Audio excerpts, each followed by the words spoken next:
นั่งภาวนา3 ชั่วโมงเต็ม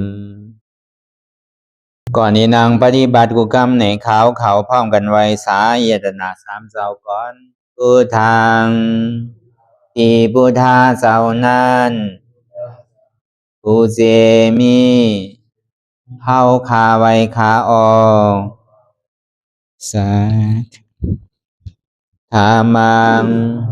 ที่ธรรมานาตาเจ้านั้นผู้เจมีเฮาคาไว้คาออกสังฆังยาริยาแปดเจ้านั้นผู้เจมีเฮาคาไว้คาออกต่อสืบกาเฮาติเลยดูคันธาเปิงดีพระตราสังขากรอิมาหังอัตตาภาวังพุทธัสสะปาริจาชามิกาติอันธาพาเปิงพี่แยมในดูตันพุทธาเจ้าเฮาออกอิมาหังอัตตาภาวังธรรมัสสะปาริจาชามิกาติอันธาพาเปิงพี่แยมในดูตันธรรมะเจ้าเฮาออกอิมาหังอัตตาภาวังสังคัสสะปาริจาชามิกาติอันธาพาเปิงพี่แยมในดูตันอาริยสังขารเจ้าเฮาออกต่อสิกว่าเฮาก็อ่อนกันเนาะผู้หลวงที่ปุญญาก็ปันโตอริยเจ้ากุเจ้าก่อนอริยเจ้ากุเจ้าค่ะในยามเมื่อไหร่ก็ดีอันข้าวอ่ำหูเสเลตั้งกามลงสามเปิงไหลวนพิษไหลลาพิษไหลเหตุพิษมาเจอนานแค้นดอปดปล่อยวางความบันขาวเขาอย่าให้เป็นอันตรายลงอันเหตุตามาโผนิปานันสกันติคโนมโนกัมมังวสีกัมมังกายกัมมังแสมมุเรวนพิศลาปิตัวเอพิมาติอาริยะเจ้าภูเจ้าสวรรค์พ้นความไม่ถินไม่ใช่นำกองการนั้นขินในยามในจึงข้าวก็บินเสียสมมาเขาปวุนทีพิสิตาธรรมะตังโดอาริยะเจ้าเขาภูเจ้าสวรรค์พ้นความไม่ถินไม่ใช่นำกองการนั้นขินในยามในจึงสังวาเจ้าเขาภูเจ้าภูปายกิเขาภูก็ภูคนแสมมุเรวนพิศลาปิตัวเอพิมาติตนตัวสาวตั้งหลังนั่นในสังพยามโยนั่นในสังในก็ภูสังเป็นอันตรายเหตุมาผลนิพพานเจ้าไหวใส่ให้ทัศนานสีภาวตระปันยาได้เป็นอันตรายให้จำมาผลนิพพานตอนนี้กว่าวันตามเมื่อตาเฮจงกันอาหันทุกข้าทุกข้าเป็นอนัตตาเยาเดียวอนัตตาตาเปอัตตาที่วิจิกิสาเกลียสานั่นเลยมดสิ่งเก่งหายกว่าในภาวะสัตว์ในอังแผงมันคือเลยห้าไหวผลยันห้าขามปุยนิพพานก็เย็นขันภัยสกรรมหลวยตาเนาะสาธุอ่อนดังสุดในก็คือเขานำขากายกุดขาขวาทับดังขาซ้ายก็ไหลอันนั้นขาซ้ายทับดังขาขวานี่ก็ไหลตัวยาวนี่ก็เอามือ2 ขอนต่างไว้เหนือตักไว้ตัวสื่ออย่าไปเคียงป่นน่ะเย้าก็อย่าไปหย่อนยานป่นน่ะอย่าไปวิดซ้ายอย่าไปวิดขวาอย่าไปโกมตั้งหน้าอย่าไปถอยตั้งหลังไว้มันสื่อพอเย้านี่ก็คือเขารับหูเนอเพื่อยานปิญญาความคือเข้าใจดีเอาอิดเย้าก็สร้างดื้อกรรมน้ำรับตาเนอเพื่อได้ยานปิญญา อย่างตัวที่มันนอวิญญาณขาดใสที่อันเฮาผู้นั้นอันไหลเสียนั้นในเตียนมันพูดบอกเกิดขึ้นเป็นมานั่นนี่ก็คือเฮาปองหมอนวนวางแยบตัดเป็นนัตตาไหล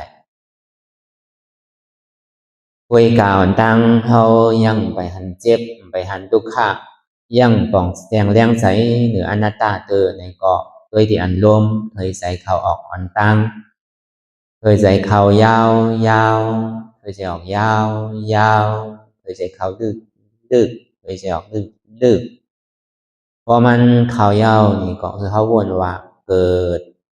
พอมันออกมายาวนี่ก็คือเขาวนว่าตายนั้นในก็เขายาวนี่ก็คือเขาวนว่าเป็น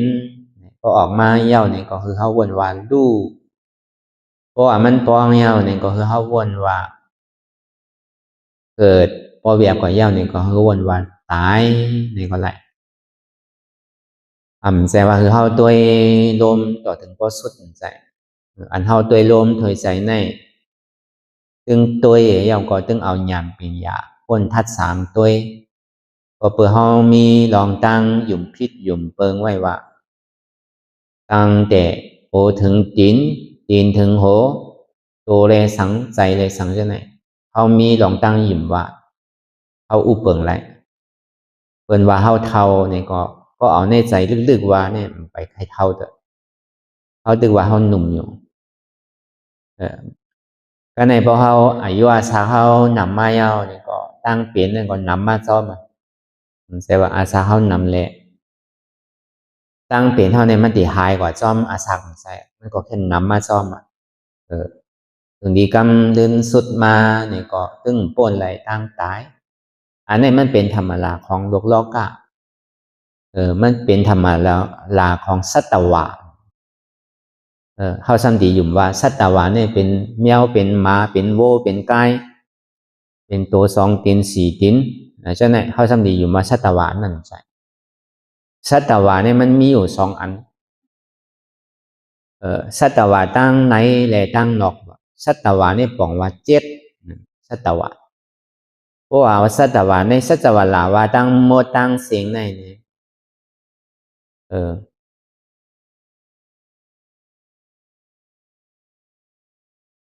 ตุกติปุงสีวะ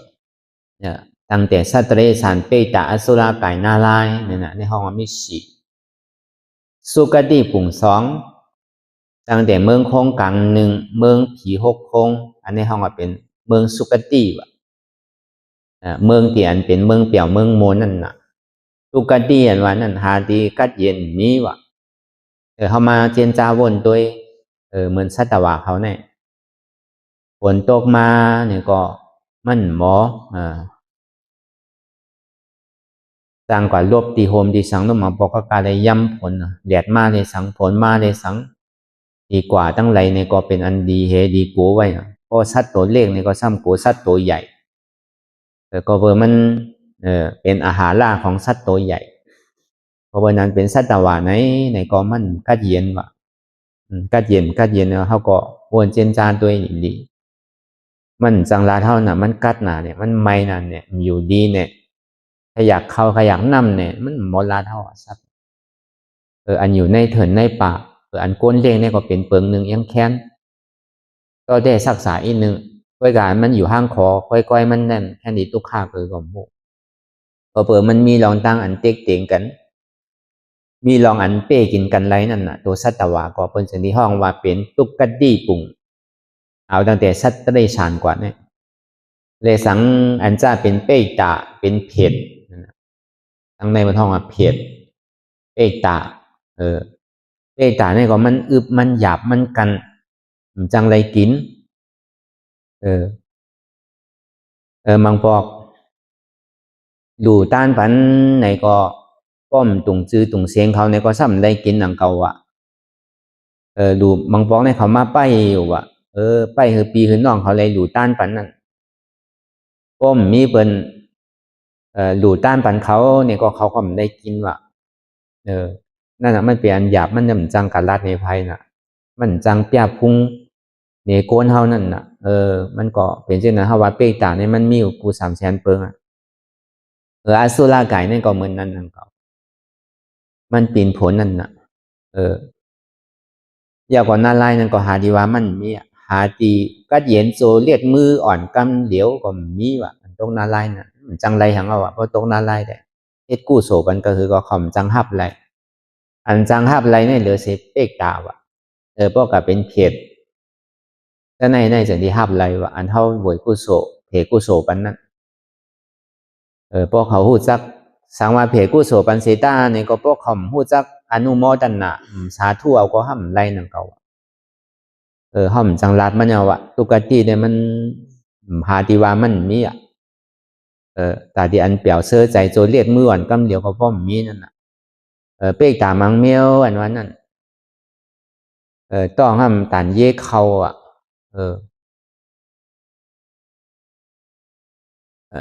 ชอบทำตันหูเข็มว่ะใช่ไหมมันจังกินเขาน่ะที่กินเขามันจังกินวันนั้นเดือเสกเก็บกินน้ำมุกน้ำลายน้ำเยี่ยวน้ำขี้ฉะนั้นในก็มีว่ะมันนำน่ะลองตุกติปุ่งอันบ้านเนี่ยมันเป็นตีองตีโตสัตวาอยู่อ่ะในตุกติปุ่ง4ยาวก็สุกติปุ่ง2อันว่านั้นเมืองโค้งกลางในสังเมืองผีในสังเพราะว่าเมืองโค้งกลางในมี1เมืองผีมีอยู่6โค้งอันในห้องว่าสุกติว่ะมีอยู่2ปุ่งว่ะตุขามาสุขาปุ่งมันเป็นอันไรเนี่ยมี1ว่ะเมืองสังปัทมาตุติยาตติยาจตุธาเมืองสังดูป้าใช่ไหมอันนี้มี1ว่ะพอมาโหมสู้กันเนี่ยมันมีอยู่7นั่นน่ะเป็นองตีสัตวะอะไรเกิดเท่าเป็นตายเนี่ยองอันตี7ตีเนี่ยอันในห้องว่าสัตวะมังปอกมังเผาเป็นว่าเขาเป็นสัตวะเขาทำเจิกหนังเก่าตีเตสัตวะเนี่ยมันว่าโดยตั้งหมดตั้งเสียงอ่ะในสัตวะละตั้งหมดตั้งเสียงอยู่26โค้งเนี่ยเป็นห้องว่าโตสัตวะในจันสุดาวะสาหาปุ่งนั่นอันนั้นเป็นห้องสัตวะพอเผื่อหังเนี่ยมันเป็นจันอนากรรมเขาเพราะว่าเขาตายเอาเนี่ยก็เขาก็เป็นยาหานตาอะไรนี่ปั่นกำเดียวอันนั้นได้มันหน้าป้านของเขาใน26โค้งในบนห้องว่าเป็นตัวที่อันสัตวะอยู่โกนก็เป็นโกนสัตวะผีก็เป็นผีสัตวะสางก็เป็นสางสัตวะนั่นอันในห้องว่าตัวสัตวะอัน7ตีปุถุสันนะอันที่ปั่นตรงขึ้นลงในเป็นที่อัน7ตีเนี่ยวะอันเปิ้นมาต่างชื่อมักมันเสียงว่าเป็นก้นอันว่านั่นเท่าต่างกันแค่เท่าก็ว่าเฮาเป็นก้นผีก็เขาก็ว่าเป็นผีก็อีกกับพวกความตายดังปอดออกโค้งเนี่ยฮะพวกกับว่าผีย่ำไรนั่นเก่าที่ได้ว่าเทวบุตรเทวลานั่นเก่าเพราะว่าผีเนี่ยมันเป็นเพียดเอาอ่ะ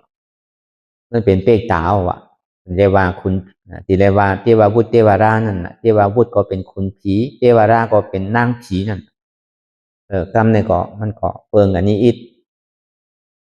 อันนั้นก็เป็นตีสัตวานั่นเก่าสางในก็เหมือนนั้นนั่นเก่าสางหลูป้าปัทมาตุติยากว่าสันในก็พอมาโหมมี1เดียวอ่ะขึ้นห้องมาเป็นสางนั่นน่ะอันนี้เป็นองตี7ตีเตียนเฮามักมันไว้เช่นนั้นนะเมียวอันซัดเขาก็ตีว่าเฮาเป็นยักษ์นั่นเก่าเขาได้ว่าเฮาเป็นโกนอันจ้าเป็นเป็ดเป็นไก่อันจ้าเป็นหมูอันจ้าเป็นกุ้งเป็นปลาซะแน่ๆโตสัตว์เถิดอันดีก้นหาหญ้าหาเก้าหาคายแหหมดซะแน่ๆก็เขาหันก้นเนี่ยเขากลัวเขาดีว่าเขาเป็นยักษ์ว่ะก็เบอร์สังเนี่ยมันหมอกินเนอร์เขานั่นน่ะเขาสมาเขาเป็นก้นว่ะเขาทำดีว่าเขาเป็นยักษ์นั่นเก่าเขาหมอกินเนอร์เขาลูกเขาก็กลัวก็เฮนั่นเก่าเพราะเขาขาวแหมเขาเนี่ยก็เขาเนี่ยหมอกินเนอร์เขาอ่ะเขาจะดีว่าเขาเนี่ยเป็นยักษ์ว่ะเขาก็ดีว่าเช่นนั้นก็เขาว่ะตาดีพึกเป็นก้นเนี่ยก็ง่ายๆนั่นเก่าพอความป่าดีในห้องว่ามนุษย์ทราบว่ะความใจเขาในป่องว่าก็ผู้ใจดีมนุษย์เนี่ยมันใจดีซื่อในวันนั้นพันเวยเนี่ยสัตวะตั้งเมื่อตั้งเสียงตั้งแต่ตัว2ตีน4ตีนตัวมีตีนเท่านั้นตัวอยู่ในน้ำในสังอยู่เนื้อดินในสังอยู่ในดินในสังอยู่เนื้ออากาศกลางเฮาในสัง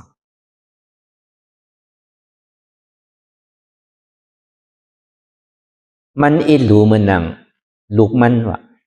มันหักเหมือนหนังหักปอหักแม่วะอันในจังนี้กึ่งตานห้องว่าเป็นปุริสามนุษย์สาวะห้องว่าผู้ใจดีแบบหมอนิจาเปิ้นหมอย่าหมอเก้าเปิ้นหมอคาหมอเฮียมเปิ้นวะอันในจังนี้กึ่งตานมาห้องว่าเป็นมนุษย์สาวะป้อมเป็นเช่นนั้นในที่ไรว่าซื้อหือละป้อหันไก่ใครกินไก่แต่ในเนี่ยสั่งป้อหันปลาซ้ำใครกินหันปลารีบกับเฮาวันเนาะหันปลามีโตนั่นกะป้อหันปลาใครกินปลาเป็นห้องว่าแมวอ่ะเป็นห้องก้นแมวอ่ะป้อหันเป็ดหันไก่ซ้ำใครกินเป็ดกินไก่เป็นห้องก้นหมาว่ะป้อหันวัวหันไก่ในซ้ำใครกินวัวกินไก่เนี่ยเป็นห้องว่าสั่งเป็นห้องก้นเสือว่ะว่าเช่นนั้นอ่ะมันล้อเล่สุนสารกันเช่นนั้นอ่ะห้องว่าเป็นมนุษย์สาวอ่ะมนุษย์สาวเนี่ยมันเป็นผู้ใจดีน่ะหันไหวเนี่ยสัตวะตั้งโมตั้งเสียงในอีหลูมือหนังอีหลูลูกเฮานั่นน่ะเพราะเฮาตีป้อตีบุบตีก็ของว่าเป็นลูกเฮานั่นเนาะเพราะมันเหลือกำว่าหยาบเต้ๆก็เฮาใครป้อนะเบี้ยวเป็นลูกเฮาอันวันนั้นหักเหมือนหนังหักพอหักแม่นั่นน่ะเฮาคุกใส่อะไรโอ้ยกากำเก๋กะเฮาว่ากำน้ำเนี่ยอันหักพอหักแม่บ่ใครมีกำเก๋ก็อันหักพอหักแม่มีหยังพอเฮาเจอกินสังแม่เฮาเจอกินสังพอเฮาหยุ่มดีแม่เฮาหยุ่มดีเป็นหื้อเนี่ยคุกใส่ไรเขาซื้อปันเขาด้วยถึงปันเขาใช่ไหมอันนี้จึงที่กึ่งตานว่าห้องว่าเป็นมนุษย์สาวะพวกความไตในห้องว่าก้นวะความไทยในช่องห้องว่าคนวะความมาในช่องห้องว่าดูวะความมาในหมอดูหมอต้านวะนั่นทำใครมีอดีเป็นของเขาหมอดูหมอต้านเป็นวะหมอปันเป็นหมอยืนเป็นวะเว้ยกับมันก็ไปเต็มเด้อเพราะว่าความไทยในห้องว่าคนเนี่ยนะคนในบอกว่ามันล้อเล่สุนสารกันว่าคนกันนั่นนะกรรมเฮ็ดดีกรรมเฮ็ดให้กรรมเฮ็ดให้กรรมเฮ็ดดีนั่นนะพอมาวัดมาวาเนี่ยเขามาย้อนศีลย้อนธรรมมาเอาศีล5ศีล8พอปอกกว่ายาวในซ้ำไก่กากคาไก่คาเป็ดคาไก่จะไหนห้อมคาในเซต้าเนี่ยก็เขาซ้ำสั่งดูคือเขากับซื้อมาเนี่ยก็ปองว่าคาหนังเก่านั่นย้ำหนังเก่าวะก็เปิดใจบ้วนใครกินซบลานออกซ้ำไรกินเต้ก็คิดเอาว่าห้อมแฮมก็พอเขากัดใจแต่อันนั้นเปิดห้องว่าเฮ็ด5ยาวก็ซ้ำเฮ็ดดีวะพอวันศีลวันธรรมมาเอาศีลเอาธรรมพอปอกกว่าซ้ำกะหาปลาหาหอยได้สังไก่แฮมเป็ดได้สังไก่แฮมหมูแฮมโบแฮมไก่ได้สังจะไหนเปิดห้องว่าสุนสารล้อเล่กันวะห้องว่าคนวะนั่นพอความไตในห้องว่าก้นวะโกนเนี่ยมันมีอธิเปสังอ่ะจังลาเชื่อโกนอันวันนั้นที่เรียกว่าคือตัว2กินข้าวสุกนอนในผ้าลูกเจ้าเย้าลูกหลาตื่นมาเย้าสุกนาสีเขียวพอขันก็นอนแทงนะก็ถึงขิงกินก็ลูกกินนะก็กินอิ่มก็นอนเนี่ยอันในห้องว่าโกนว่ะบางก็พอตื่นมาสุกนาสีเขียวปัดเขียวเฮ็ดข้าวเฮ็ดพักกว่ากาดกะก้ากะขายใช่ไหมอันนั้นห้องว่าโกนว่ะที่เรียกว่าตัว2กินข้าวสุกนอนในผ้าลูกเจ้าเย้าลูกหลาตื่นมาเย้าสุกนาสีเขียวอันกว่าหน้าก็กว่าหน้าอันกว่าให้ก็กว่าให้อันกว่ากาดก็กาดอันในห้องว่าโกนว่ะอันนี้เขาก็ดีเลยเพื่อเป็นอันเท่าคืนว่าเป็นโกนเย้านี่คือเพราะอะไรเป็นโกนเต้นั่นคืออะไรมีใจเมตตากรุณาเว้ยเนี่ยสัตวะตั้งหมดตั้งเสียงอย่าไปทางว่าเขาเป็นหมดปกมงแมงใช่ไหมเขาตัวเรียกรู้เขาหมอกินเลยเท่ารู้เขาหมอโคบเท่ารู้เขาเหี่ยมเขาก็เป็นสังเนี่ยมันไรวะเพราะเวไรเนี่ยมันดีวะเพราะมันเป็นนะเนี่ยเพราะมันหนังตะล่ามันมายาเขามันก็เพราะเขาเจอเหี่ยมยุ่งเนี่ยใช่ไหมเขาเจอเหี่ยมหมดเนี่ยใช่ไหมกำครบติดลัดเนี่ยมันตุกติไหลมากกว่าหัวหมดเนี่ยเพราะเขายำเหี่ยมนะมันมากัดมาครบเขาอ่ะยุ่งออกเหมือนนั้นหนังเก่ามันลูกติไหลมากกว่าหัวเพราะมาตัวเต็มมีสังเตที่ไหนก็หมอเป็นมันก็ตึงหันกำเดียวจังว่าเขาตัวเรียกเซต้านี่ก็เขาก็หักตัวโกตายเหมือนเฮาหนังเขาอ่ะนั่นเขาก็หักตัวโกตายเหมือนเขาหนังเขาก็เบอร์นั้นตีเลยหันที่นั้นว่าอันเฮาที่ตีในศีลเนี่ยมันบ่เป็นคอตีนึงเนี่ยนะอานาติบาตาอย่าไปเอาตัวใจเบิ่นตายนั่นน่ะเป็นคอตีนึงเอานู่นน่ะ อันนั้นพอเป็นสิ่งนั้นก่อนวะสิ่งที่ห้องว่าก็ผู้ใจดีวะห้องว่าเป็นมนุษย์ศาสตร์ก็ผู้ใจดีวะก็ในพอเขาเกิดมาเป็นก้นยาวในซ้ำดีไรเป็นก้นพูดท่าภาษาถึงดีกึ่งตานอันเท่าไรมาเกิดในเมืองคงกังในอ่ำซุ้มหลอกซุ้มหลายเอาวะอันเท่ามาเป็นก้นพูดท่าศาสนาในก้นพูดท่าศาสนาเนี่ยมันใจว่ากับกายโดยลองมาพุงตินมันใจว่ากับกายโดยลองเองทองสุสุยินมันใจว่ากับกายโดยลองไว้เกิดมันใจว่ากับกายโดยลองพิงทุ่งใจพุทธศาสนาว่านั้นหันแจงแรงตีกัดเย็นวะแต่พุทธาว่าในก็หู้ก็ตื่นวะภาษาว่านั้นแจงแรงตีกัดเย็นวะแจงแรงตีกัดเย็นเนี่ยเป็นสังยุ่มย้ำขันธาหาเปิงเนี่ยเป็นอนัตตาวะทุกข้าที่มันปอกเกิดขึ้นเป็นมานั้นแจงแรงวะอันเจ็บที่มันปอกเกิดขึ้นเป็นมานั้นแจงแรงวะเจ็ดเหลือนในก็มีอะวะก็ดีว่าเจ๊สองว่าอันเมียดในอย่าบียองวะโดยซอกหาอันเจ็ดที่มันอยู่ในตัวในใจวะอย่าบียองอันเมียดวะเขานำใกล้ยองอันเมียดโลที่ในเป็นว่าเมียดวะที่ในสุดต้องไรวะในพระราสูในปัญจกปัญลาบวะว่าดีกองมูในเป็นกองมูสุดต้องปีเป็นกองมูหมอปัญโจทปันลาพระราสูในหมอปัญโจทปันลาเมืองในที่นั่นที่ในหมอปัญโจปันลานี่เขากับหย่องอันแมดว่านั่นอันเจียที่มันอยู่ในตัวในใสเขามีเต้อยู่ซ้ำยุ่มซ้ำกับยุ่มที่อันมันแมดพอมันแมดในกว่าที่เลยเขาก็กว่าเพิ่นขึ้นร้อยก็ขึ้นกว่าในเถินก็กว่าใจเขายำเป็นเดือนก็เมื่อพอมันหย่องอันแมดนี่มันเปลี่ยนเช่นนั้นอันเจียดอันจางที่มันอยู่ในตัวในใจเขามันมีอยู่ดีๆในเขาซ้ำหาวะอันนี้เขามาเพื่อคือหาสองว่าเขาจะนี่เป็นก้นพุทธศาสนาอันมันเจียดเหลืออันเจี๊ยบอันทุกข้าได้มีอย่างทั้งเอาในโลกาหลงเนี่ยวนตัวอย่างนี้เจียดเหลืออันเจี๊ยบเนี่ยมีอ่ะอันนี้โลหะเจ้าเจียดวะเจ้าเจียดอันว่านี่มันมีในตัวภายใจมันเนอะมันใจว่าก้นหอมันเจียดเต็มใจหนังเขาว่ามันเจียดกันกูก็อันเท่ามานังตาลาอยู่เมื่อเดียวเนี่ยเจ้าสั่งเขาเจ้าจ้างเขากี่ยิ่งใจเขาพอเขาเมเขาเขาซะในบาเรียกว่าหนุ่มบาเท่า3 บาท7 แสนเนี่ยเจียดกันกูก็เจียดก็ตัวอย่างดีอันเจ็บในมีเขาเจียดตาลาก็อันบ่มพันเจ็บมีก็ร้อนหนอเจ็บกันกูก็อันนั้นนะเจียดแล้วจองว่าพุทธาวันนั้นก็คู่ก็ตื่นห้องมาเป็นพุทธาภาษาวันนั้นมันเจ็บเพราะแต่นั้นมันทุกข์เพราะแต่นั้นมันขานใจเพราะแต่นั้นยังคู่ว่ามันเป็นอนัตตาเนี่ยอันนี้เป็นภาษาอันนี้จะนี่กึ่งตานวันเขาเป็นโกนพุทธศาสนาป้อมเป็นนั้นไหนเนี่ยเขาเป็นพุทธศาสนาอันแจกอันปลอมมันใจอันเตี้ยอันเจ็ดมันใจว่าพุทธศาสนาในเพิ่นขึ้นวัดขึ้นจ้องนำเพิ่นเลยนุ่งโคขาวโคเปิกได้กับจ้างตะลาหรือเลยกับไว้พระลาอย่างเช่นในอย่างที่ห้องว่าเป็นคนพุทธศาสนามันใจก็พอเกิดมาในแต่ก็มันโดดใส่จือใส่เสียงคือเป็นคนพุทธศาสนาอันนั้นเปิดจะที่ห้องว่าเป็นพุทธศาสนาเขาว่าก็ว่าเป็นพุทธศาสนาโดยเลยหลู่ในต้านเนี่ยก็ว่าเป็นพุทธศาสนาโดยเลยกำซิมกันทำเนี่ยก็ว่าเป็นพุทธศาสนาใจว่านะมันใจว่าโดยเลยนุ่งผ้าถึงสังการเนี่ยว่าเป็นพุทธศาสนาใจว่าบางพอเขาสมัยยุ่มว่าเพราะว่าเป็นพุทธศาสนาในมันดีเลยอ่อนกันนอนว่าเด้อดีเลยนั่งโคขาวโคผกเซ็งก็ในพอเขากัดแตกในศาสนาเมื่อหนังศาสนามุสลิมพอถึงวันศุกร์มาเนี่ยเป็นคนนุ่งโคขาวโคเผือกอะไรกว่าเป็นก็พึกอื่นน้ำลายนั่นอันนั้นก็เขาถูกที่เป็นพุทธศาสนาดังเก่าก็นั่นเป็นนุ่งโคขาวโคเผือกก็มีดังนั้นมั่นใจว่ากับกายโดยลองดูในนุ่งโคเผือกโคขาวก้อยกาเตียนเฮาหนูเนี่ยคือคู่ไว้ว่าเมื่อเหลียวในเฮาเป็นคนธรรมะลาเย้าเฮาเป็นคนกล้าคนขายเฮาเป็นคนมีหอมีเฮินเย้าทิ้งซิมในตัวในใจเฮาหึงปอจึนปอดเขาใสใจเฮาในหึงปอเหมือนหนังโคเฮาอันที่เปลี่ยนเช่นนั้นก็หนังก็ก็ในเหมือนหนังเจ้าสังขายาหันนี่แหละมันมีอ่านโหปากโหเฮียงโหหมื่นแหละก้อยว่าเป็นผู้ท่าศาสนาก็มันใจหนังเก่าก็อยู่ที่นั้นแหละเห็นเอาปริยัติก่อมเห็นปฏิบัติก่อมเฮ็ดในก็มันก่อมกึ่งตานห้องว่าเป็นเจ้าสังขายาหัน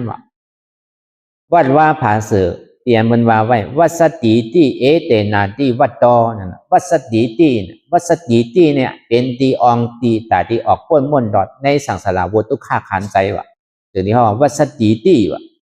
เอเตนาที่วัดตอว่าเป็นอองตีตาที่จ้างตื้อกำหนังเลยป้อตีออกป้นม่นดอดในขอกตายขอกเกิดจึงที่กึ่งตานห้องว่าเป็นวัดวะนั่นเพราะว่ามีวัดใหญ่วัดหลวงการปริยัติกรมสอนการปฏิบัติกรมเห็นจ้างตื้มกำแน่บอกว่าพออยู่วัดกินจางไปวัดวะพออยู่กองมูเนี่ยกินจางไปกองมูวะพออยู่ป่าเฮียวเนี่ยกินจางไปป่าเฮียววะมั่นใจว่าเป็นบุญเจ้าอ่ะนั่นป้อมฮัดเฮ็ดจับเมียวมันก่อมใจว่าบุญเจ้าเลยตัวไรมีอ่านโหปากโหเฮงโหหมื่นเนี่ยก้อยว่าเป็นบุญเจ้าผมใจผมใจก็ศาสนาพระเป็นเจ้าวันเนี่ยที่ไรมีกองมูนำโยเนี่ยกองมูวันนั้นเขาใครไว้คือไว้วันใดไว้ได้วัน10 ปอก20 ปอก30 ปอกพอเขาหัวที่เปมันในกองมีอที่เปมันหนังเก่าอันนั้นเขาเลยไว้เปิ้นเฮ็ดก็ลาลีเฮ็ดกว่าจ้อมเปิ้นเช่นนั้นกองมูวันนั้นกองมูเนี่ยเปิ้นห้องว่าเสดีอุติสาเตสิปริขาราเสติธรรมะเสติมันมีเสติอยู่2-3 มิ้วน่ะเอาทัดต่อพระเป็นเจ้าเฮราสังเอาเคิงปริขาราพระเป็นเจ้าเฮราสังเอาธรรมะพระเป็นเจ้าเฮราสังอันในจึงที่กึ่งตานห้องมาเป็นเสติด้วยการเสติในตัวในใจที่เตเนี่ยมันเป็นธาตุดินน้ำลมไฟเท่ากับไว้กองมูเมียก็หือเนี่ยก็ย่าป้อมผู้ลองกองมูผู้ลองเสติเนี่ยก็ไว้ก็ไว้เช่นนั้นเป็นหนังเก่าไผก็เฮ็ดไรอะเสติแต่ที่เอาต้องเฮ็ดก็ไรที่เอาหมักอุดมาหินเฮ็ดก็ไรป้อมหัวที่เป๋มันก็ใครไว้วันใด10 ปอก20 ปอกก็มันปันอโจเฮาแห่งก็หือฐานมันดีท่วมยาเสดีในตัวในใจในดีได้ท่วมยาซื้อเนี่ยเหมือนเข้ามันนังตาราอยู่เมื่อเดียวเนี่ยเจ็บเกียนต้งตอดเนี่ยซานสันไว้โคมไตเนี่ยอันไหนเป็นทั้ง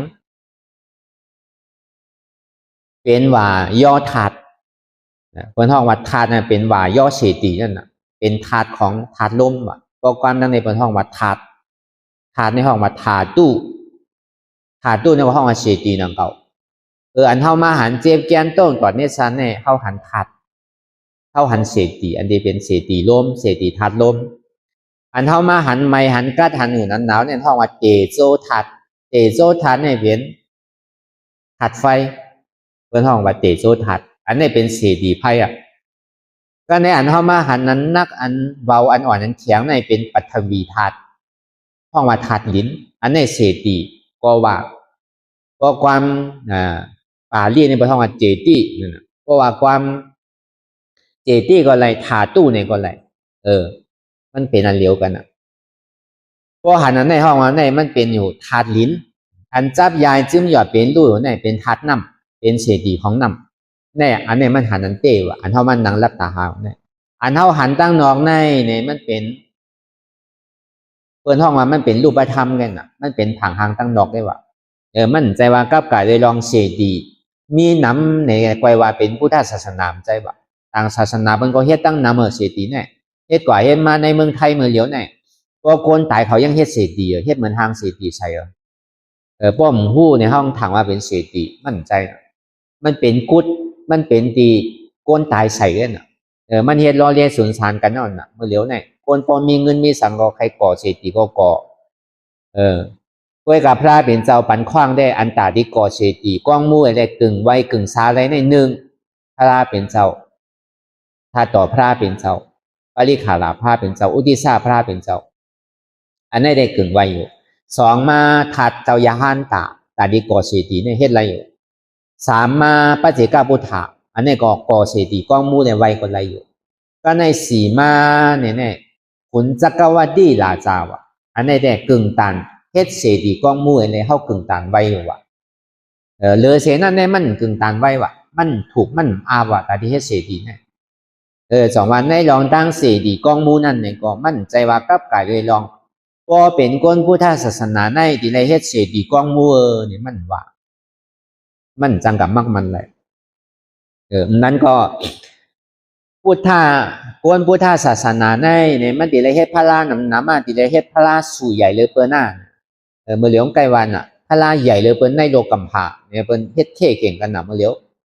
มั่นใจที่นั้นว่าพระราเป็นเจ้าเนี่ยมั่นใจว่ากับกายโดยเน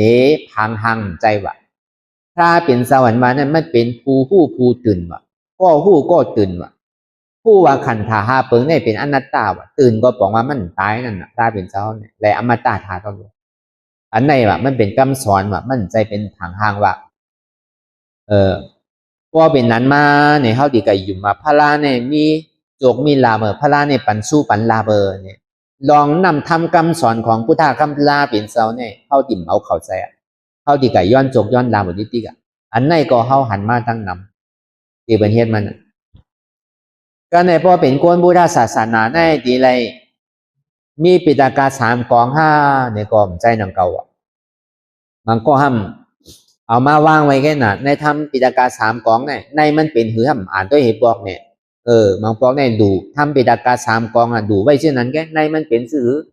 อาจองอาโจมันเป็นสื่อพระเป็นสาวฮอตลาในข้าวตัง45 วาทดุมๆใน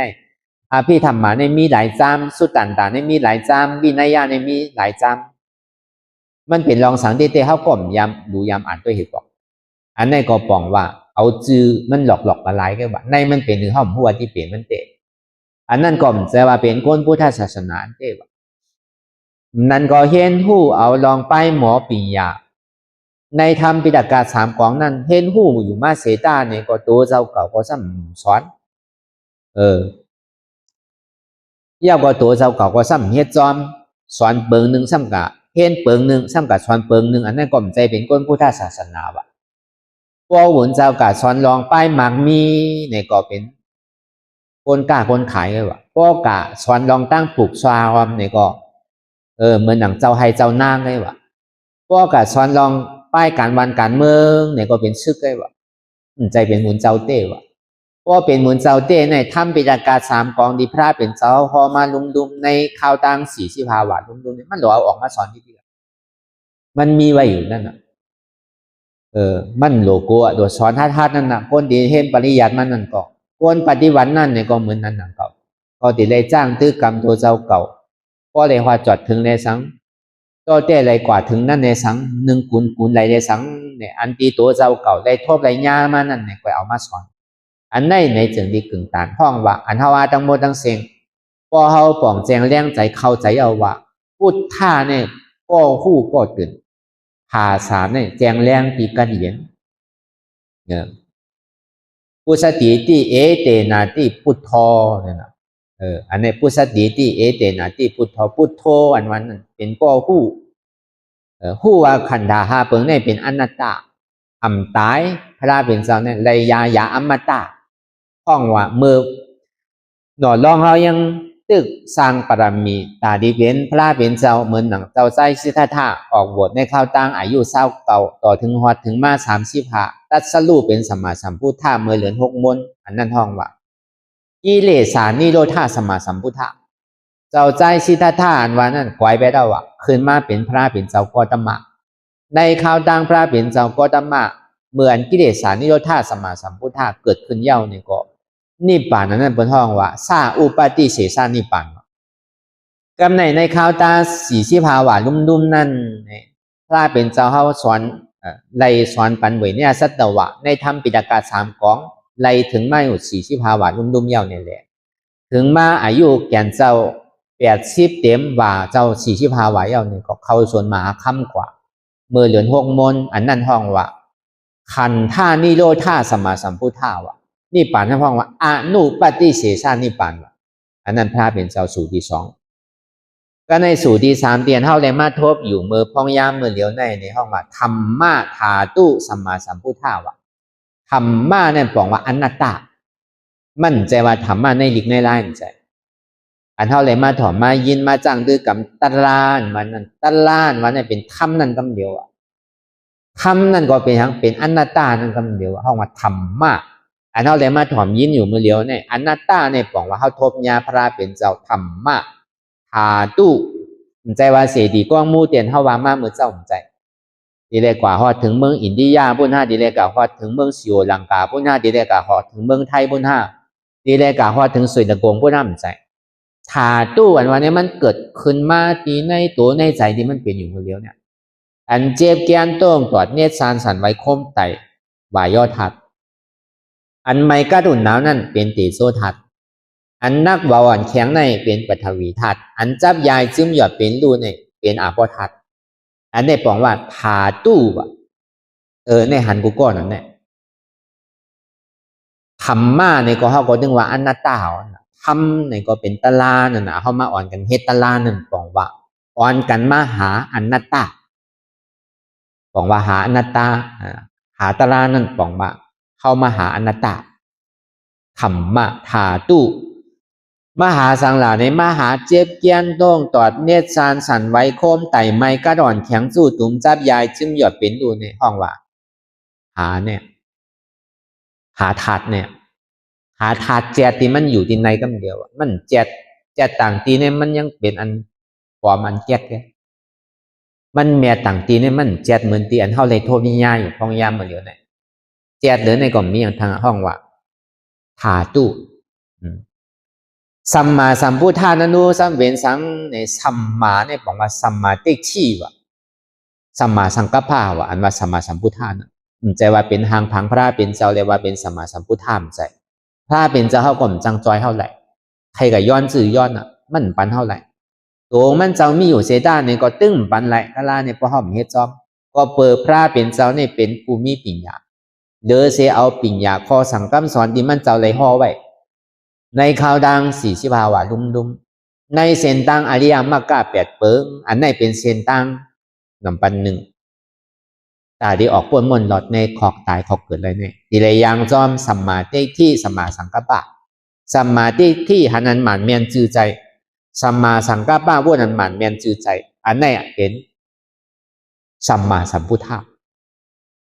พวกเขาหูเห็นหูอยู่สินะอย่างนี้ก็เจิงดีกึ่งตานว่าอันเขาเป็นโกนยาวนี่แหละเขาเลยมาทบยาศาสนาพุทธะคำพระเป็นเจ้าเพราะเขาป่องแจงเลี้ยงใจที่ไหนเนี่ยอันไหนเขาเป็นคนพุทธะเพราะว่าเขาป่องแจงเลี้ยงใจที่ไหนเนี่ยมันเป็นพุทธะแก๊กแกว่าจอมพิงจอมทุงแกว่าจอมหลีกจอมไล่ว่าจอมมาคงเป็นแคบหมายตัวว่าจอมเองของสุชุยินว่าจอมใบเกิดแกมันใจเป็นอันเตะ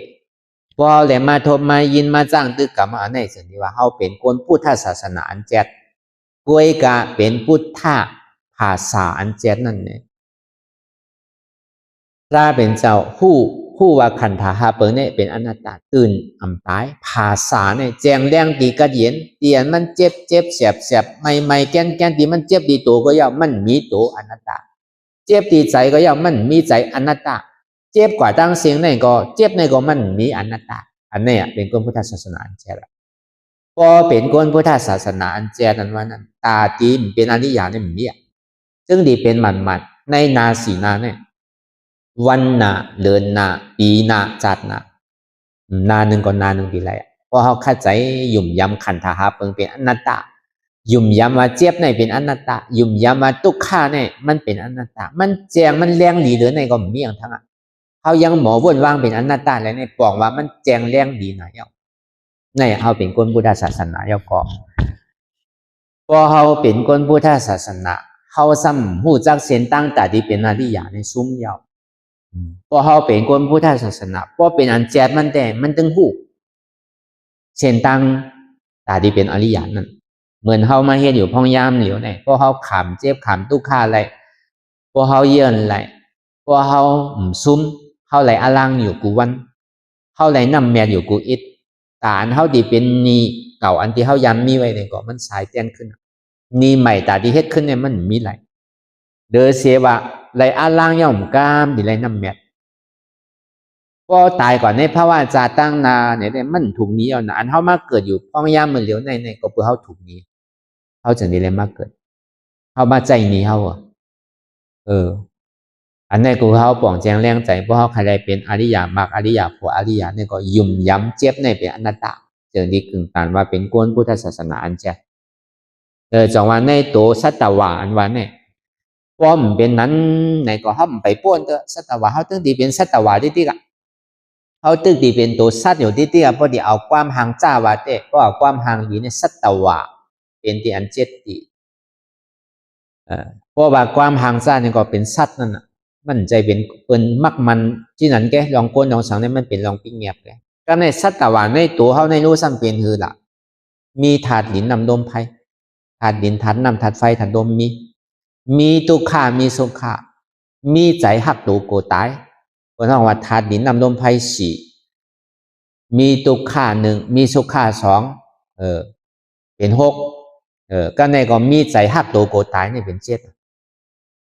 เพราะเป็นนั้นไหนก็ดีแตกโกนในวัวกายดีแตกหมาในแมวเนี่ยมีเหมือนกันสิแมวก็มีถาดดินนำลมไฟแมวก็มันก็หู้อยู่ทุกขาสุขามันหู้เหมือนกันยาวกว่าแมวก็กูตายวัวเลยสั่งมาเลยสั่งเหมือนกันเสียงมีถาดดินนำลมไฟเสียงมีทุกขามีสุขาเหมือนกันยาวกว่าหักตัวโกตายเหมือนกันอันนี้ปองว่าป้อเฮามีญาณปัญญาอยู่กว่าเจริญจระอันใดเฮ็ดดีดีอันใดเฮ็ดถูกอยู่กว่าที่นั้นไหนแต่ก็เท่ากลมเปิงเหมือนหนังสัตวะทั่วๆไปเปิงเหมือนหนังเตียนเปิ้นเป็นสัตวะมันกลมเปิงเหมือนโวเหมือนใกล้กันหนังเก่าด้วยการโกนเฮาในมันหลมีปัญญานั่นก็เบอร์นั้นในเฮาไหลมาเห็นผู้เอาลองปัญญาตั้งหมอพุทธคำพลาเป็นเจ้าก็เบอร์แก่นเจ้าหามาเนี่ยอันนี้เฮาก็ซ้ำขึ้นเอาคู่ลายพลาเป็นเจ้าเฮาเลยสั่งสอนไว้เลยเอามาใจตื้อกำนะเฮาได้เฮาพอดีป่นอองตีอันตีสัตวะทีมได้มาเป็นทางทีมได้มาเกิดมาเท่ามาเป็นทางนั้นนะเฮาพอดีออกป่นม่อนดอดอยู่เนื้อกามตั้งโมตั้งเสียงในก็ตีได้มาคัดใจเหตุการณ์ด้านล่างเปลี่ยนเฮามาพึกเห็นผู้อยู่จอมกันกูวันกูขึ้นวันไหน3 ปอก 4 ปอกในก็อันนี้ก็เป็นอันเฮาพึกกูวันน่ะจองว่าคือมันเลยเฮาพอดีป่องแจงแรงใจเนี่ยก็ซับแรงคือเฮาพอป่องแจงแรงใจกว่าในคำคืนวันเหมือนไหน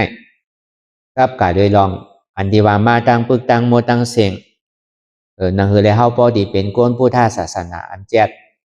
พอผู้ลองตั้งพุทธศาสนาอันแจดเจ้าเนี่ยเส้นตั้งตัดที่ได้มักไรผูอันว่าได้มันหยาบสังอ่ะง่ายเนี่ยวันนาก็เดินนาก็ปีนาก็จัดนามันถึงไรมันวันนานวันนั้น1 วันต่อถึง29 วันนึงดีไรเดือนนา1 เดือนต่อถึง11 เดือนปีนา1 ปีต่อถึง10 ปีเนี่ย7 ปีเนี่ย3 ปีเนี่ย20 ปีเนี่ย30-40 ปีเนี่ยก้อยบายทั้งกำนั่นแต่จัดนาเนี่ย1 จัดต่อถึง3 จัด7 จัดมันถึงไรวะในนาสินาเนี่ยยุ่มว่ามันถึงไรมันเก่า7 จัดแต่จัดติมาแต่ก่อมจังหวะนั่นเก่าก้อยกาก็อย่าวีใจโตกอย่าวีใจใหญ่จัดนี่อะไรว่าจัดนะนั่นก็มันดีเป็นหนังเก่าเมื่อเขายังตึงมีมือดีขาดีตึงมีหูดีตึงมีหวานมีแห้งตาดีมีส่วนใดส่วนเป็นอยู่ในเขาอย่าวีกะมุงมองจัดนะให้ถือมันไรวันเหมือนไหนให้ถือมันไรในนาอ่อนตั้งสุดในวันนาเนี่ยมือวันนาเนี่ยมือพุงมือฮือเหมือนเท่าว่ามาเหมือนเจ้าต่อถึง29 วันในสังวันเหมือนไหนอะไรก็คัดใจเดินดีมากเดินว่าเลยคัดใจดีมากอันว่าคัดใจอันว่าเนี่ยมันใจว่าเฮ็ดปอกไหนก็ปีดีมากกว่ามาเฮ็ดใจนะอันเฮาคัดใจอันว่านั่นปอกไหนกำในเฮาไหลนี่ก็เฮาปอกกะเฮาเฮือนเฮาก็เย้าเฮาดอกคัดใจเฮ็ดมันเฮ็ดไร4 ปอกนี่ก็เฮ็ดเลย2 ปอกไปเจ้าไปคำคือมันเหมือนเฮาเฮ็ดอยู่มื้อเดียวนั่นน่ะอันนั้นน่ะมันจะดีกึ่งตันมันดีไรอยู่ไว้กับบ่มาเฮ็ดปอกนึงแห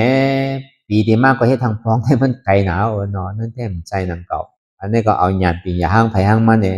บ้วนพองเนาะใจว่ากำหมังเมียวเนี่ยก็ป้อมเตลิดว่าไว้กำเหลียวเนี่ยก็ของว่าปีหน้ารู้เนี่ยอันเป็นว่าปีหน้าเนี่ยเป็นคัดใจเฮ็ดกูวันน่ะมันไรวันดีไรวันกว่าเนี่ยคัดใจกูวันเหมือนเนี่ยก็คัดใจวันเมื่อผู้ก็คัดใจกูวันต่อถึงพอถึงเดือนน่ะเดือนไหนมันไรก็ดีคัดใจถึงเดือนน่ะเดือนไหนมันไรเดือนหน้าวังทั้งเดือน2 เดือน3 เดือน4 เดือน5วังทั้งไปไล่ไปโทษวางทั้งปีเนี่ยให้ถึงปีให้ถึง2 ปีเฮ็ดถึง3 ปี4 ปีทัดกันที่ไหนอันนั้นน่ะเป็นสันติว่าวันนาเดือนนาปีนาใจว่าวันเหมือนไหนมันไรก็มือพุกใจนะเฮ็ดอยู่กูวันเฮ็ดอยู่มันนั่นก็เฮาว่าเปลี่ยนเฮาเฮ็ดไรเปลี่ยนไรนั่นก็เป็นนั้นแต่มันดึงไรอันว่าเนี่ยมันดึงมีแต่ที่เป็นอนิยามเนี่ยอันนี้มันเป็นคู่ลายอันเฮาได้มาอ่อนกันเฮ็ดนั่นก็เฮาว่าคือเฮาบ่ป่องแจงแรงใจกว่าในลอกลายอันเฮาตีเฮ็ดตีสืบตีสร้างตื้อกรรมกว่าพอเปิดคำขึ้นวันเหมือนในนี่ก็ฮอดมาถึง เป็นวันคำคืนวันถนเจียดเย้าในข้าวตั้งเตียนเฮาอย่างนี่ปั่นก็เบอร์นั้นในเมื่อว่าเฮาไหลห่อกับกาโดยลองอนัตตาลักษณะสูตรมันกับกาโดยลองดูป้าขันธาอนัตตาในขันธาหาเปิงเป็นอนัตตานั่นก็เมื่อคำขึ้นป่นมาก็เฮาก็ฮอเวลาคำขึ้นมันเหมือนในนี่ก็เฮาก็สำคัญที่สืบพอวิญญาณหน้าขันธาอนัตตาเจ้าก็ที่ฮอดไปก็เฮาก็อ่อนกันนั่งก็เย็นกว่าเพราะเบอร์นั้นในพระเป็นเจ้าเฮาไหลห่อตราปันเจ้าว่ากี่หาเจ้าเขาตั้งแต่เอามือเลินแปดมวนห่อธรรมะเสดจ่ายเอาเนี่ยก็เจ้าก็รัญญานั่นตกเป็นซอดับปันที่เขาสร้างเขาก็เลยตลากว่าตั้งน้ำอ่านโหอาสังเขมันอ่านโหหลายกกเตมันก็ทบตลาทุตราเมียดกว่าถึงมาเมื่อเดือนแปดลองหนึ่งคำเดือนแปดใต้ลองหนึ่งคำเดือนเก่าไผ่เมืองลองหนึ่งคำนั่นเนี่ยก็ถ้าเป็นเจ้าเฮาสิ่งดีขึ้นยกเอาอนัตตาลักษณะสุขนั่นเนี่ยมากขึ้นสืบพ่อปันสมากิหาเจ้าเขาถึงตีตราสุดกว่าเย้านี่ก็อันเป็นเจ้าก็รัญญานั่นเนี่ยก็ตกเป็นยาหานต่างกว่าขึ้นกำเดียวกันสามมักเอาตั้งแต่สัตกามีมักสัตกามีโพอนาคามีมักอนาคามีโพอาราธามักอาราธาโพเนี่ยก็แน่ก็อันเจ้าป้าทุนสองนั่นเจ้าว่าป้านั่นเนี่ยก็ซ้ำตกเป็นซอดาปานกว่าโดยเช่นนั้นเนี่ยก็พระเป็นเจ้าเฮาเนี่ยจึงดีขึ้นมาสืบพ่อมือเลือนเปลี่ยนลองสองคำก็พระเป็นเจ้าเฮาขึ้นสืบพ่ออนัตตาลักษณะสุขนั่นพ่อกับการในลองอัตตาเนี่ยอนัตตาก็เบอร์อัตตานั้นเฮามีลองตั้งหยุ่มพิษหยุ่มเปิงวนพิษวนเปิงไว้ว่ายุคในเป็นของเฮายุคในมันกึมวิญญาณนั่นมันกึมเวทนานั่นมันกึมสัญญานั่นมันกึมสังขารในมันกึมยุคนั่นเป็นสุขะวิญญาณนั่นเป็นสุขะเวทนานั่นเป็นสุขะสัญญานั่นเป็นสุขะสังขารนั่นเป็นสุขะยุคนั่นเป็นเกาวิญญาณนั่นเป็นเกาเวทนานั่นเป็นเกาสัญญานั่นเป็นเกาสังขารนั่นเป็นเกาอันนี้มันมีลองตั้งหันพิษวนพิษไว้เสื่องหนังนั้นเดียวเนี่ยถ้าเป็นเจ้าจะดีขึ้นว่าสังวามันเป็นเกาเตะโตเกาอันวันนั้นใจเกาเจ็บเกาเวทนาสัญญาสังขารของเกานั่นเนี่ยให้อย่างมันซ้ำตีเก่าทีเดียวให้อย่างมันกึ้มให้อย่างมันซ้ำนี่มีลองตั้งแดกลายอยู่ติ๊กให้อย่างมันตีเท่าตีเปลี่ยนนั่นน่ะลองตั้งเท่าตั้งเปลี่ยนตั้งแต่มันเป็นลองตั้งแดกลายก็เปิดนันแดกมันกึ้มทีไหลลาเรื่องที่จี้เนี่ยตั้งพิษมันว่ามันกึ้มเตะในขันธาหาปึงเนี่ยเดสังเนี่ยก็ลองอันว่าขันธาหาปึงเนี่ยมันเป็นสุขาเนี่ยจ่องมันเป็นเตะหรือมนตัวทัดตัวยินดีรู้คนเขาเพราะมันเป็นเปี่ยวเป็นมนในตีเฮ็ดตีหายอย่างละตีคาดีแฮมกันให้ยังตีเข่เข่งกันให้ยังมังปอกอจ้ามังปอกอหลีมังปอกอโคมังปอกอไฮให้ยังนี่อันเปี่ยวอันมนเปิงเดี๋ยวก็ให้ยังตีมีเจ็บมีก้นมีขึ้นมีเท้ามีเปลี่ยนให้ยังก็เปิงมันเป็นไรอันว่าสุขขาอันว่าเนี่ยมันใจเต้มันเป็นทุกขาให้ถ้าเป็นเจ้าซ้ำใครเนี่ยลองตั้งพิตั้งเปิงมันก็ในขันธาหาเปิงอันว่านั่นพ่อสุ่มยุ่มยามามันเป็นเกาเต้ในให้ยังจี้สังมันไรล่ะตัวเฮาอันว่าเนี่ยพ่ออยู่มาเป็นตัวของเฮาเต้อย่าเพียงมันเท่าเลยมันเป็นแหละคือมันหนุ่มหมู่หางดีหางงามหมดเสียโกนเนี่ยเห็นมันเป้งกันเสียงบางมีดีเป็นก็คือเป้งกันเสียงลองตั้งอันทางดีหางงามเนี่ยก็คือเป้งกันเสียงอย่าไปมีสูงอย่าไปมีแจ่มอย่าไปมีโกนอันมีน้ำอย่าไปมีโกนผ่านน้ำถึงมีเป้งกันเสียงเลยเพราะมันเป็นของเฮาเต้ถูกดีอุปเปิงพองามมันใดอยู่ให้ยังซ้ำอุปเปิงไรให้ยังซ้ำดีเลยเท่าให้ยังซ้ำดีเลยเปลี่ยนให้ยังซ้ำดีเลยตายก็เปิดว่าขันธาหาเปิงในห้อมอุปเปิงพองามในเลยนั่นอันว่าเป็นเก่าอันว่าเนี่ยมันมีที่ไรเป็นอนัตตาอันในเฮาว่าโฮมจู่โหจังมวลจังเสียงก็ในถึงดีพระเป็นเจ้าพ่อกับไก่ไปลองดูป้าขันธาอนัตตาก็เปิดตัวในก็อ่ำใจของเก่าอนัตตาวิญญาณหน้าขันธาอนัตตาใจในก็อ่ำใจของเก่าอนัตตาพอมาหัดจิตใจเอาเนี่ยจึงใจอันว่านั้นมันเป็นหือไหวละเนี่ยเพราะว่าใจพอมันไปเจ็บอันว่านั้นใจป้องใจปีวนดึกวนเหลือเป็นเรื่องเป็นเล่างุนงิดหยาบขึ้นขั้นขานใจจ้าแจ่มดีวนตั้งหลังของตั้งหน้าการบริกรรมบนสังตั้งหลังป้นมานั่นในก็เหมือนหนังป้นตายดังนั้นนั่นในก็เหมือนหนังป้นนอนรับเปลี่ยนบนสังลานั่นในเหมือนป้นตาบอดที่มันพ่วงผิวกาบากาเปลี่ยนในก็เบอร์สังเพราะมันเปลี่ยนใจของเขาเต้เนี่ยให้ยังกึดไรล่ะให้ยังซ้ำติกลุ่มกาวนลองตั้งหลังติ๊กที่มันโบสุดเสียงกว่าเยาให้ยังซ้ำติกาวนลองตั้งหลังติ๊กให้สังซ้ำวนกว่ากาวากาเปลี่ยนมีขอบมีเหรียญนั่นเนี่ยก็เปิดใจตรงไหน มันอู้เปิงพองำเหนือมันไรนั่นมันเป็นอนัตตามันคือมันเป็นทุกขะอู้เปิงไรมันเป็นอนัตตาตีเต้ก็ใครว่าร้องอนัตตานั่นนะใจในก็กล่อมใจเกานามันเป็นอนัตตาเพราะสืบว่าใจในมันใจของเขาเป็นอนัตตาเนี่ยก็เจ้าวับปากอันที่ถ้าเจ้ากรัญญานั่นเนี่ยก็ตกเป็นยาหานต่างกว่าคืนกำเดียวกันสามมรรคสดกามีมรรคสดกามีโพอนาคามีมรรคอนาคามีโพอาราธามรรคอาราธาโพตกเป็นยาหานต่างกว่าก็ในเจ้าพธิยามตกเป็นซ้อดาปานกว่าเพราะอะไรถ่อมก้วยกาพระเป็นเจ้าก็ห่อถึงขันธาหาเปิงก้วยหนังเก่าก้วยการในขันธาหาเปิงเนี่ยเหมือนหนังเข้าห้าเลยมาทบกันเหมือนเดียวเนี่ยนะมันก็เพราะมันหนังในใจถึงใจถึงข้อย่ำไปถึงมันยังตึกกะเจี๊ยบอยู่ที่ผาตินเนี่ยตึกกะเจี๊ยบอยู่ที่หูเมตินเนี่ยตึกกะเจี๊ยบไว้ที่กลเนี่ยตึกกะเจี๊ยบไว้ที่หัวเข่านะมันย่ำไปถึงใจเลยต้นนั้นอันนั้นพอมันเจี๊ยบที่นั่นบอกว่าตะลาเนี่ยมันมีอย่างนั้นน่ะเข้าดูฮัดจุนเนี่ยว่ามันใจขาเขาใจแอลเขาเข้าดูจุนที่นั้นก็พอจุนที่นั้นไรเนี่ยก็ห้องบานดูป้าขันธาอนัตตาเนี่ยก็เป็นน้องเจ้าก็รัญญากว่าสั่งว่ามันมาที่ใจเนี่ยบางปองนั่นใจอันว่านั่นมันดีไรจุนไรชื่อหล่ะเนี่ยพวกใครพูดใครขาดเพราะมันเจ็บมานั่นเพราะมันแกนมาเนี่ยใจเนี่ยมันพอบีบเอาเหมือนพอดีพุดเหมือนพอดีขาดเหมือนพอดีแตกเหมือนพอดีแล้วอะรู้ดีตายเตยพอเป็นทันได้โลคาทัดใจเนี่ยก็มันใจของเก่าโลตายก็ปล่อยมันขาดก็ปล่อยมันอ่ะตีกับเสียรายมันเนี่ยพอฮัดจุนเรื่องไหนเนี่ยก็ดีไรเป็นน้องเจ้าป้าเจ้าป้าก็มันยาดีไหนน่ะใจพวกใครพูดใครขาดก็มาป่องแจงแรงใจก็เบิดตะลาเนี่ยมันหนีมาดีใจเอาลูกในขันธาหาเปิงเนี่ยมันตีเนอะไรตีหนึ่งอ่ะก็เปิงในขันธาหาเปิงเนี่ยมันดึงวางกับกายโดยลองยุกวิญญาณเวทนาสัญญาสังขารก้วยกับโกนเฮาเหมือนกันบางก็มันตีเลยเปิงอิงเดเสียดีตัวเลยเอาลองตัวเลยเฮตตะลากว่าก้วยกับในยุคนั้นเนี่ยก็มั่นใจมียุคอันเดียวหนังเก่า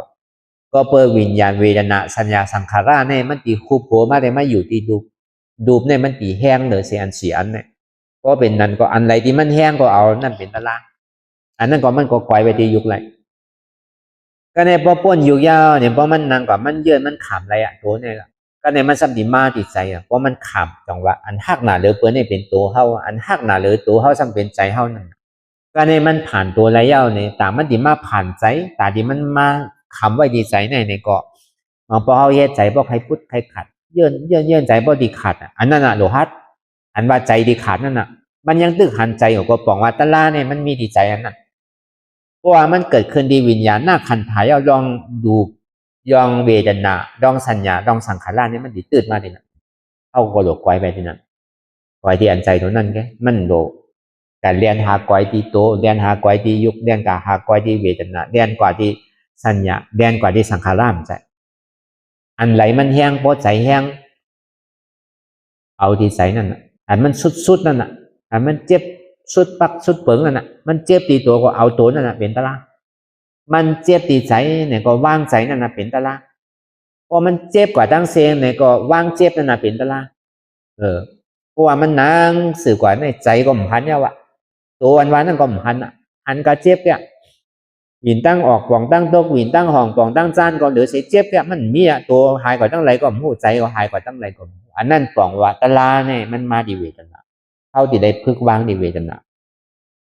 เพราะว่าเวทนาอ่อนโหยาวในยุควิญญาณสัญญาสังขารเนี่ยมันมาจู้แปดเวทนาเท่ากับหนูฮัดเลยวางดีอันเจ็บนั่นเจ็บใจเจ็บเก่าอนัตตามันใครเจ็บคือเจ็บอยู่ในโกมันอันนี้พอวางโดนในไรเนี่ยก็เท่ากับที่เป็นน้องเจ้าพัทยาอันนี้เขาก็ติมซับแรงคือมัน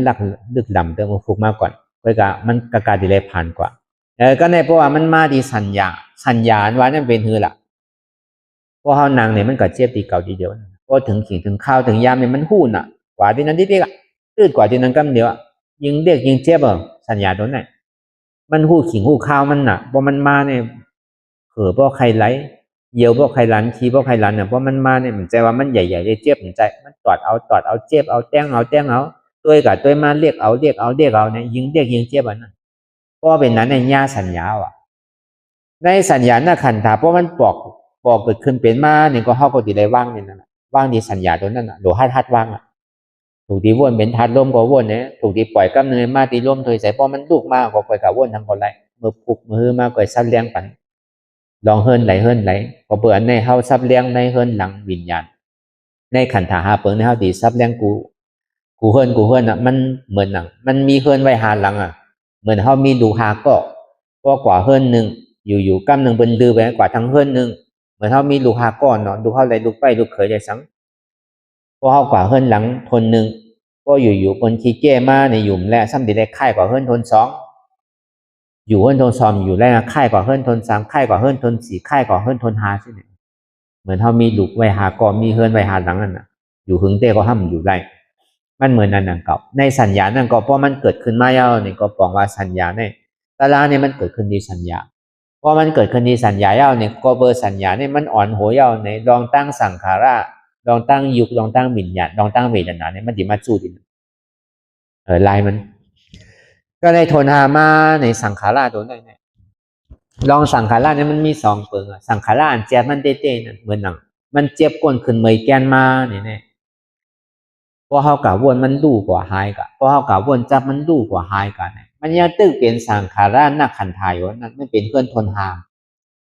ด้วยการหลังในมังปอกมังเผาเขาจังถามเฮาเลยมาตะลาปุตตะลาว่ามันใจเด้อเพราะว่ามันยังตึกเกิดเล่าเป็นลู่ๆเนี่ยมันไปเลยมันยังตึกอยู่สังขารนักขันธาอยู่ก็เบอร์นั้นในสังขารนักขันธาตัวในเนี่ยพอมันเกิดขึ้นมายาวเนี่ยเฮาจะได้ว่างเนี่ยเพราะว่ามันเกิดขึ้นที่สังขารตัวในยุควิญญาณเวทนาสัญญานี่มันมาจู่ที่สังขารพอเฮาฮู้เฮาซ้ำโดงเฮาซ้ำกังว่าก็เลยตะลายว่ามันเจ็บนะเขาอยากก็หายกว่าลูกอันนั้นไปใช้เด้อกวยกามันติผ่านนั้นก็มันยามมีเวทนามันดูกว่ามันจะที่เป็นกวยกามันดูเตะมันดูที่นั้นแกมันดูเตะเพราะมันดูกว่าเพราะมันผ่านสัญญามาเย้าเลยมันจะนี่รู้เลยเข้ากับเฮิรนสังขารเพราะเป็นนั้นมาในสังขารที่มันปกติมันเป็นอยู่เนี่ยมันยังตึกเป็นอนิจจาอยู่ลองตั้งที่มันเป็นอนิจจานั่นมันที่ไรเปลี่ยนไล่มันเอาที่นั้นเพราะอันเฮายามนั่งโยเนี่ยมันไรเอาพอมันนั่งพอมันเจ็บมาพอเฮาอยากหายที่เดือนเฮาที่ได้เฮ็ดอันนี้เฮาที่ได้ต่างสูง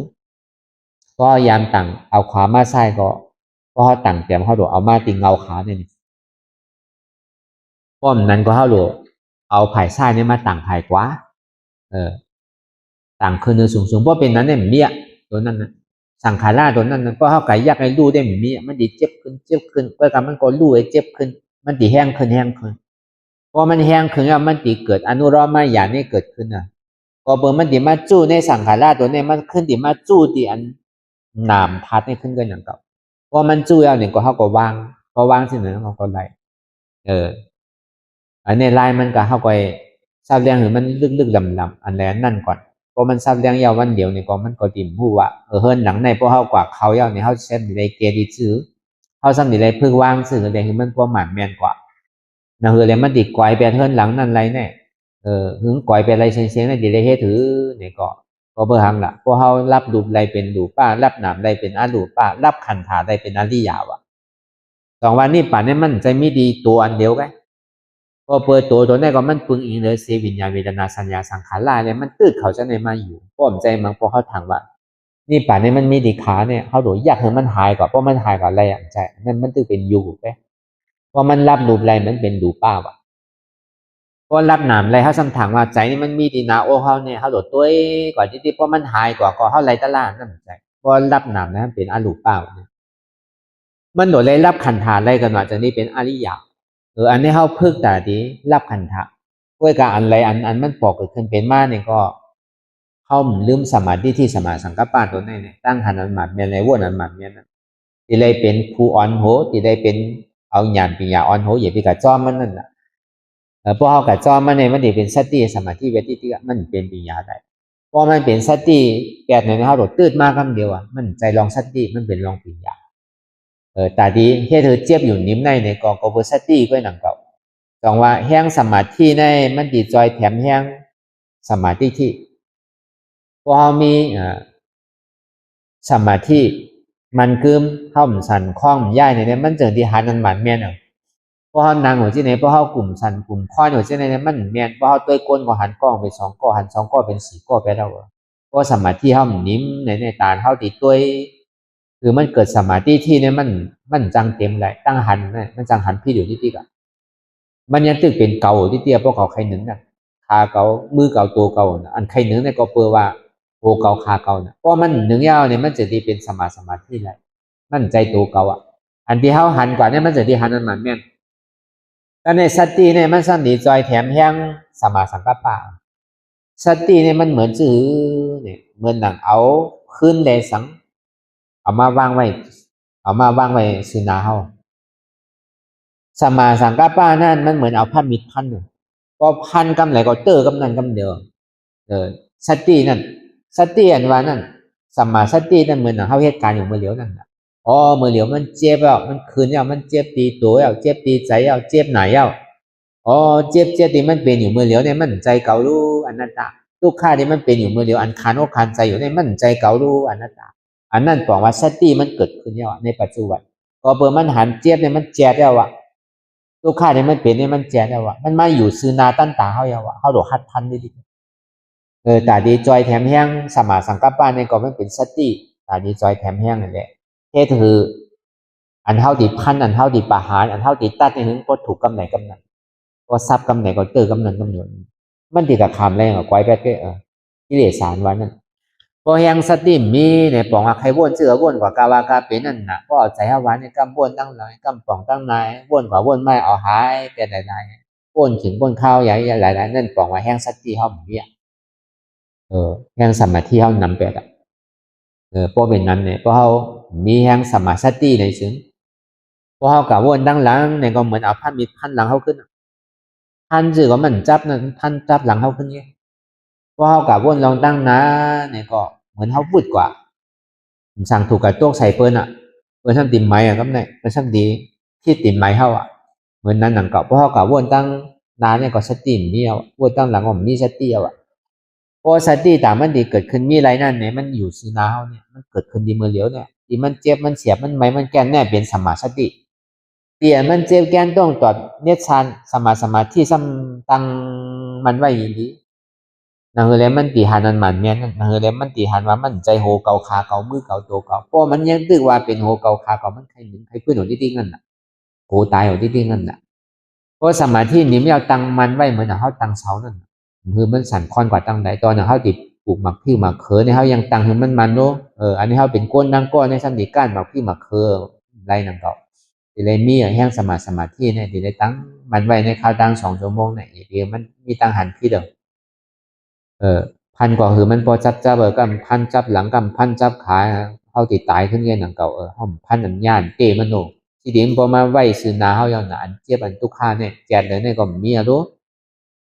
พันกำไหนก็เตอกำนั้นมันติดกับขามอะไรนะเพราะเตอที่เขาพูดอยู่ก็กิเลสอัตตานั่นป้อมเตอในพันสื่อก็พันน่ะมันเตอก็กำมันสำหวังเขาขึ้นเงินหนังเก่าทุลางเหมือนนั้นหนังเก่าเขาว่าอันในไล่ซับเลี้ยงหนีไล่จ้างดื้อกรรมไล่ไว้วางใส่อนัตตาก็เวลาก็พอสมควรก็เป็นนั้นนี่แหละเขาย้ำเตียนเขาไล่จ้างดื้อกรรมมากเนี่ยก็คือไล่มีสมาธิที่ตั้งหันอันมันแม่นสมาสังกัปปะตั้งวนอันมันแม่นหันสังหันทุกข้าวนสังวนวันทุกข้าในเป็นอนัตตาหันสังหันเจ็บวนสังวนวันเจ็บในเป็นอนัตตาหันสังหันทุกข้าวนสังวนวันทุกข้าในเป็นอนัตตาหันสังหันว่าอ่ำใจโหเก่าอ่ำใจขาเก่าอ่ำใจมือเก่าอ่ำใจตัวเก่าอ่ำใจใจเก่าอ่ำใจเจ็บเก่าทำใจหูว่ามันเป็นอนัตตาหันสังหันเจ็บแกนโต้งตอดเนตรสานสันไว้คมไต่ไม่กระดอนแข็งสู้ตุ้มจับยายจิ้มหยาเป็นดูวนสังวนอันเจ็บแกนโต้งตอดเนตรสานสันไว้คมไต่ไม่กระดอนแข็งสู้ตุ้มจับยายจิ้มหยาเป็นดูในเป็นอนัตตาในกองเขาวนยาวยาวพยายามหึงอย่าไปว่าไว้อย่าไปว่าเทิงเตียนเฮาหันเตียนเฮาวนเตียนเฮาวนเตียนเฮาหันนั่นถึงปอเพ่งเพ่งกันกว่าวนต่อถึงเจ็บนั่นปอสุดวนต่อถึงทุกขานั่นปอสุดแต่ต่อถึงอัตตานั่นปอตกพุทธขาดกว่า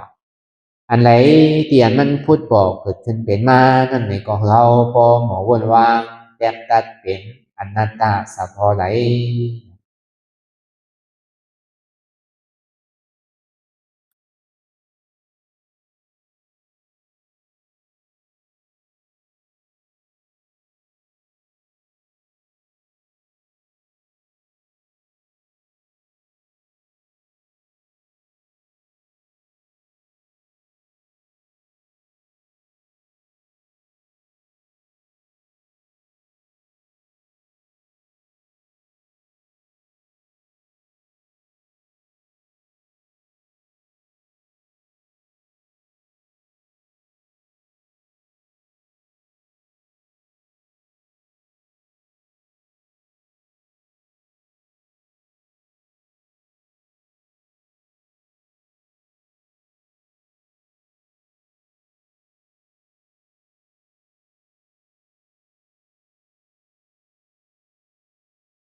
โต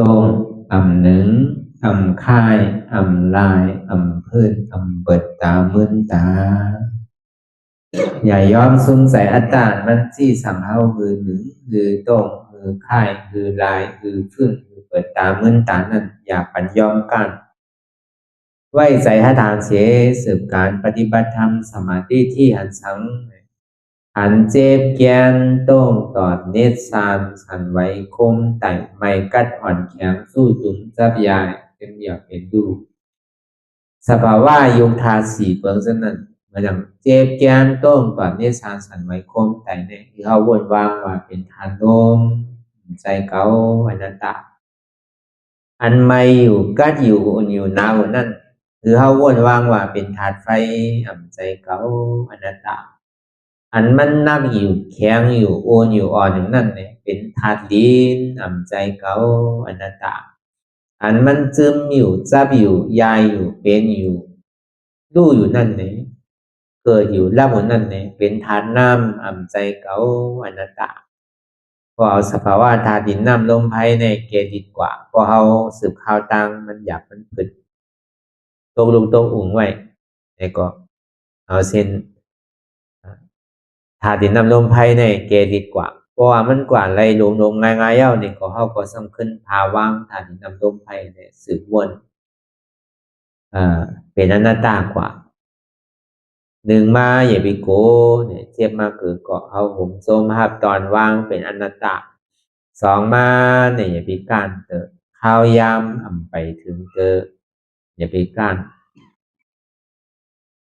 สามมาอย่าไปข้านวนปันทิกหันเยาวนเยาหันเยาวนเยาหันเจ็บวนเจ็บเป็นอนัตตาแต่ถ้าวนอนัตตาเนี่ยก็จะได้หันเจ็บหันทุกขะหันแล้วหันเจ็บหันทุกขะนั่นเนี่ยก็จะได้วนเป็นอนัตตาอันนี้ก็อย่าไปข้านวนอย่าไปลืมเนี่ยคือเขาตื่นตัวอยู่เสียผู้สังหลักอันนั้นอยู่มือเดียวเนี่ยมันใจการไพ่เนี่ยมันเป็นการเฮาคือเขาตื่นอยู่กับปัจจุบันพองยามเดี๋ยวเนี่ยคือเขาตื่นหาปัจจุบันที่มันเป็นอยู่มีอยู่เมื่อเดียวเนี่ยอย่าไปกะวนตั้งหลังตั้งนาวติ๊กเนี่ยคืออยู่จอมปัจจุบันที่มันเป็นอยู่มีอยู่เนี่ยวนเป็นอนัตตาจริงๆเนี่ยก็คือเขาไว้ใจให้ทัศนานเสสืบข้าวตั้งกว่าตั้งนาแทงวนต่อถึงเจ็บปอสุดวนต่อถึงทุกขานั้นปอสุดอะไรที่มันพูดบอกเกิดขึ้นเป็นมานั่นเนี่ยก็คือเขาวนวางเป็นอนัตตาทำใจตัวเก่ามาดีตัวเป็นอนัตตามาดีใส่ในก็อ่ำใจเก่าอนัตตามาดีเจ็บในก็เจ็บในก็อ่ำใจเก่าอนัตตาวนลองเปินก็อ่ำมีเปินอนัตตาวนลองเขาก็อ่ำมีเขาอนัตตาวนลองเฮาในก็อ่ำมีเฮาอนัตตานี่ชื่อไหนก็ได้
ลองตั้งอันเป็นอยู่กุศลกุยา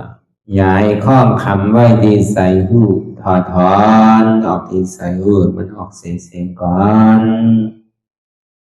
สภาวะอะไรก็ดีลองตั้งอะไรก็ดีอันเกิดขึ้นมาที่อยู่ตัวที่ใส่ที่เจ็บสนั่นถอดถอนออกที่ใส่หูมันออกเสียงสภาวะอยู่ธาตุสี่เปิงสนั่นเจ็บเทียนโตกอดเนตรสั่นไหวโคมไต่ไม่กัดอ่อนแข็งสู้ตุนซับยายจึงหยดเปลี่ยนดูสภาวะอยู่ธาตุสี่เปิงสนั่นตีหนังธาตุกว่าผู้ซับตีอัตตากว่ายึดว่ามีโตมีใสมีเจ็บสนั่นเอาบ่วางเป็นอนัตตาไหลลองแสนพ่องปิวอยู่อันเฮาว่นลึกว่นเลยอยู่เป็นเดิมเป็นลาวอยู่จนในสาวถอดถอนออกตีใส่หูมันออกเสียงก่อนยอมกึดยอมออกยอมลงอันเฮ็ดให้เฮายินดียินให้เจริญอารมณ์เจริญถึงใสถึงคอไว้ตีมันยืดไว้ตีมันเป็นทุกขานั้นปวดปล่อยวางออกที่ใส่หูมันออกเสียงก่อน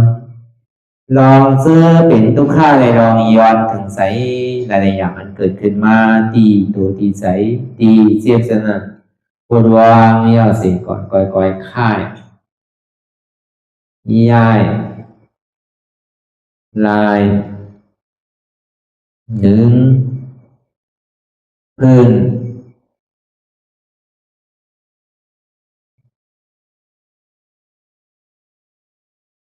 พอยาวๆไหน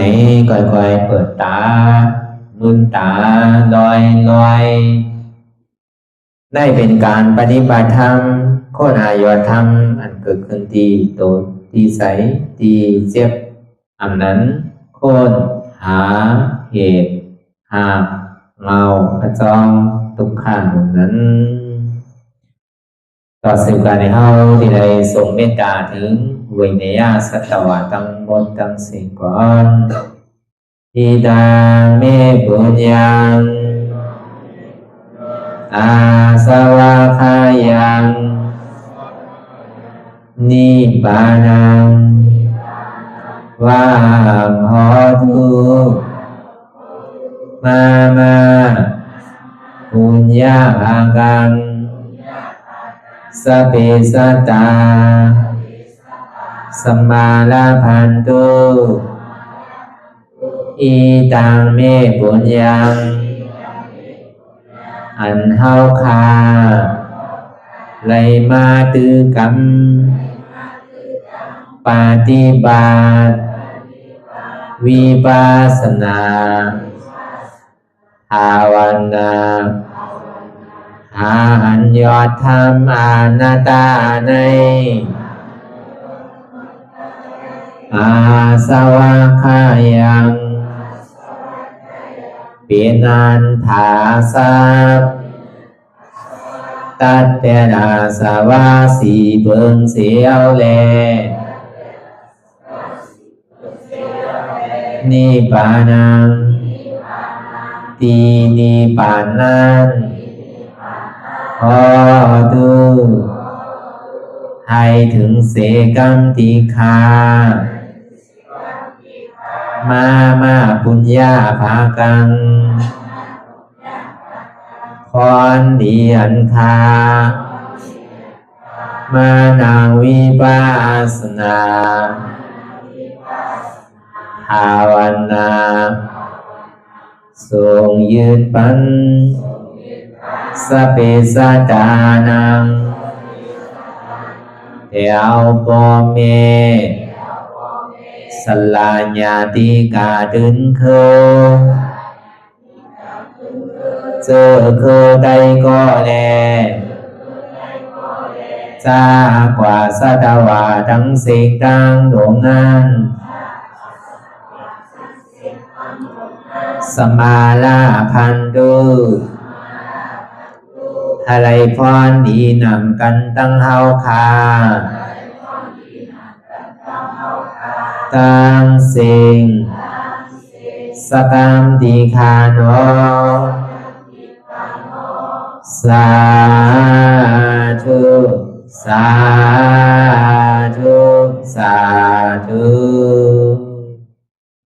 ต่อสิกว่าเฮาพระอ่อนกันเนาะพระหลวงที่ปุญญาก็ปันโตอริยเพศเจ้ากูเจ้าก่อนอริยเจ้ากูเจ้าค่ะในยามเมื่อไหร่ก็ดีอันข้าวอ่ำหูเสเลตั้งกามลงสามเปิงไหลวนพิษไหลลาพิษไหลเหตุพิษมาเจอนั้นแค่นดอปวดไหววางความบันขาวเขาอย่าให้เป็นอันตรายลงอันเหตุมาโผนิปานันสกัมติคโน